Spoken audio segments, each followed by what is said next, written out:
Assalamualaikum warahmatullahi wabarakatuh. Di sini saya akan membuat video tentang tema membangun perilaku anti korupsi. Yuk, silakan disimak. Sebelumnya, izinkan saya memperkenalkan nama diri saya, yaitu perkenalkan nama saya Tian Normalida. Saya dari Prodi Sarjana Terapan Sanitasi Lingkungan dengan NIM PA07133223055.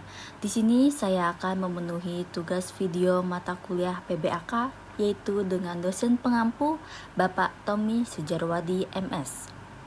Nah, di sini ada dua topik yang akan saya bahas di dalam video ini. Yang pertama yaitu ada permasalahan korupsi di Indonesia, dan yang kedua dampak dari korupsi.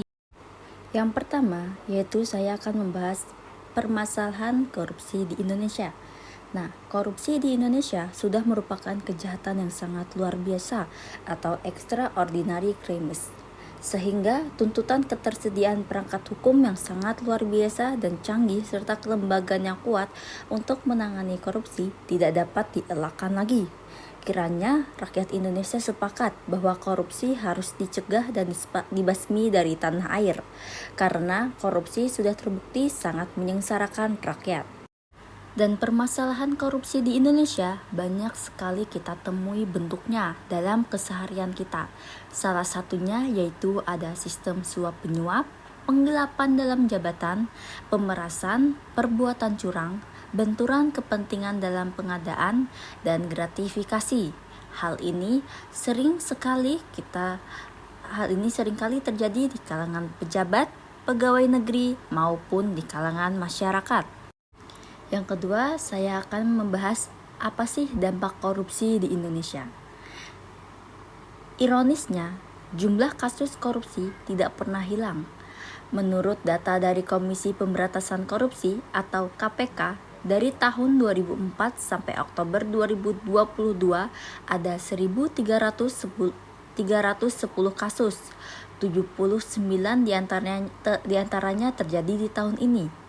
Dan kasus korupsi di Indonesia dianggap sebagai kejahatan luar biasa karena bisa berdampak kepada banyak hal, yaitu yang pertama, korupsi bisa berdampak kepada perekonomian negara. Karena korupsi mengakibatkan melambatnya pertumbuhan ekonomi negara, menurunnya investasi, meningkatnya kemiskinan, serta meningkatnya ketimpangan pendapatan. Dan korupsi juga dapat menurunkan tingkat kebahagiaan masyarakat di suatu negara Indonesia. Yang kedua, korupsi berdampak kepada kesejahteraan bangsa, yang dimana korupsi memperburuk ketidakadilan sosial dan ekonomi, sehingga memperburuk kemiskinan dan menghambat upaya untuk mengurangi kemiskinan.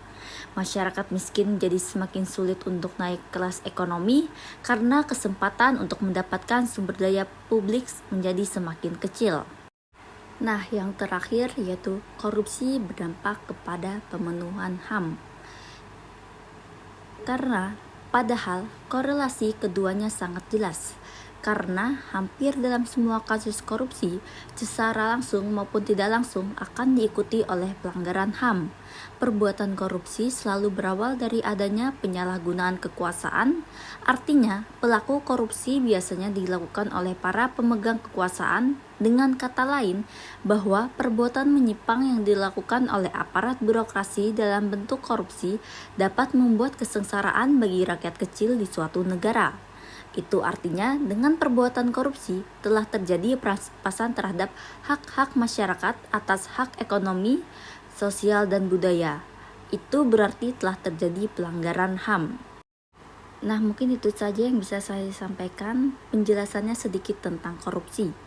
Di sini saya sebagai mahasiswa mengajak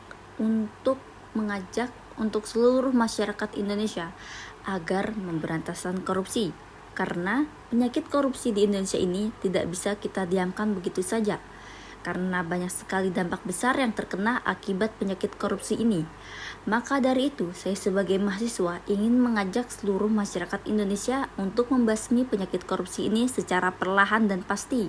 Kita sama-sama menanamkan nilai integritas dalam diri kita sendiri dalam melakukan apapun. Karena jika korupsi di Indonesia ini berkurang, maka lebih baik lagi pertumbuhan dalam berbagai bidang di Indonesia ini berjalan dengan baik. Mungkin itu saja yang bisa saya sampaikan dalam video ini.